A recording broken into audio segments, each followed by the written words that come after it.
I would bet that you are not studying anywhere nearly as effectively as you could be. And why should you care? Well, if you are studying more effectively, you can learn more and retain more in less time. That translates to less time studying, better grades, and more time doing the things you more enjoy.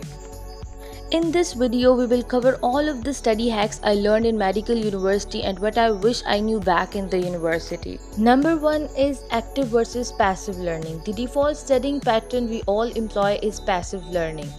It's easier, requires less effort, and overall, it's just more comfortable.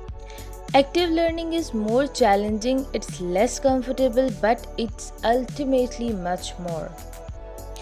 There are 4 steps we must address to actually use active learning.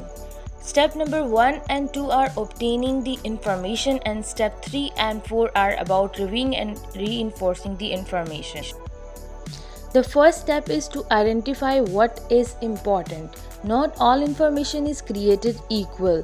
To employ active learning, you must constantly be sorting information and assessing its relative importance. Second, organize the information in a way that you understand. Again, as an active process, this isn't going to be just copying and repeat information. Instead, you are going to be doing the difficult task of synthesizing the information in your own words in diagrams or other studying aids. Number 3 is memorize. You need to memorize the information in an active way. I'll get to how to do that later. And lastly, apply the information. You can do practice questions from the textbook or online services. Old practices tests or practice quizzes from your professor are also fantastic resources. Next, let's talk about your studying environment. This is an area requiring more personalization, so it's key that you figure out what works. First, the location. Do you prefer cafeteria and libraries or studying at homes?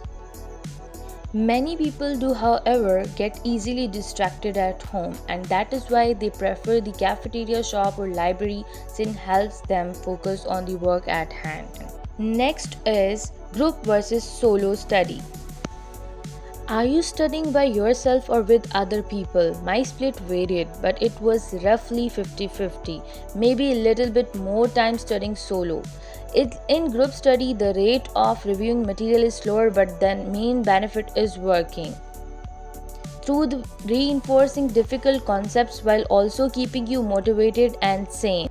If you study in a small group than a larger group, your productivity will plummet. But one of the biggest advantages to group study is the ability to teach what you have learned. This teaching reinforces the material for yourself and you also help out your friends. Now, in terms of timing and pacing, one of my all-time favorite study hack is the Pomodoro technique. Essentially, you focus on one task, study in these 25-minute blocks, take 5-minute breaks, and it sounds very simple, but it actually is super effective at fighting procrastination, improving your focus, and maintaining endurance. Third, let's talk about obtaining the information. Generally, you are going to be obtaining information in one of two ways as a student, either lecture or a textbook. During lecture, most of us follow along with our own copy of PowerPoint and we just take notes in the comment section. This is also a passive method. Here are some other options to obtain information. First, consider writing versus typing your notes. Each, of course, has its own pros and cons. Typing is faster, which sounds great initially, but if you type faster, you are able to transcribe what the professor is saying. This is also a very passive way of taking notes. By writing, you generally write much slower and therefore you have to emphasize the important information and rephrase and organize it into your own words. Writing in comparison to typing is also being demonstrated to improve recall, possibly due to increased motor coordination required for writing. Now let's talk about lecture versus podcast.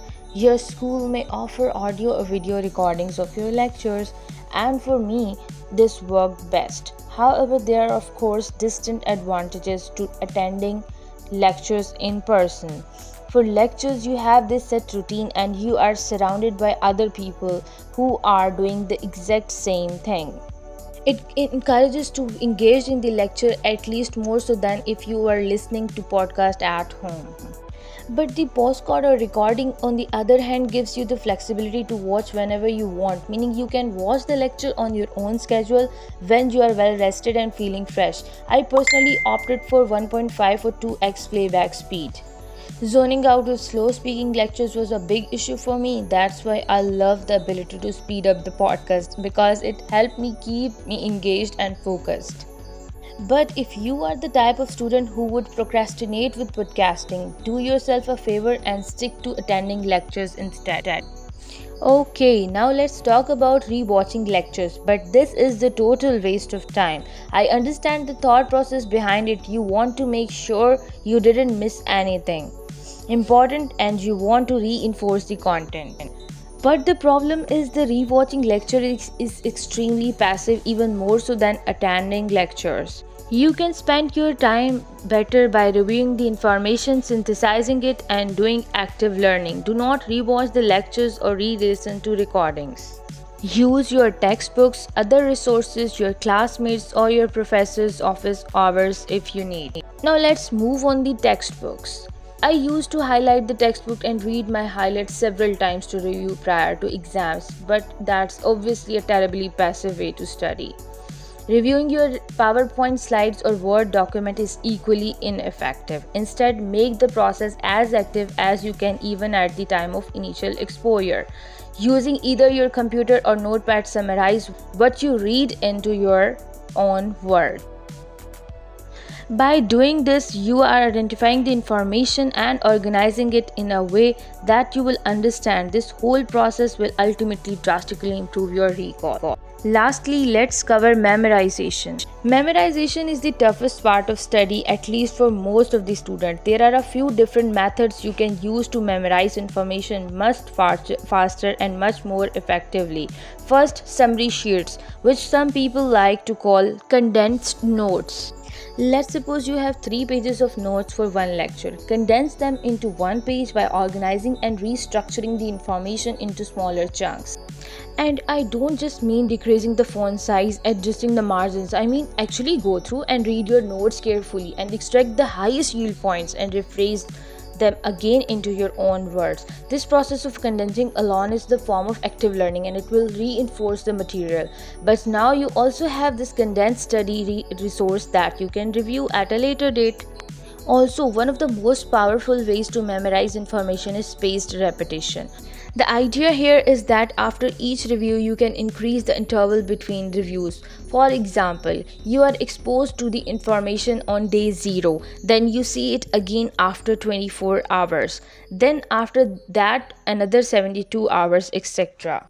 Instead of reviewing it every day, you only review it right before you are about to forget. Now, these are all of the strategies that I learned during my medical university. If I went deep into each topic, this video would be 10 times the length. If you would like to know more about memorization, Pomodoro, and the Feynman technique, or any other study strategy that I mentioned in this video, do subscribe to my channel and let me know down in the comments what your favorite study hack is, or if you want me to cover another study strategy in an upcoming video.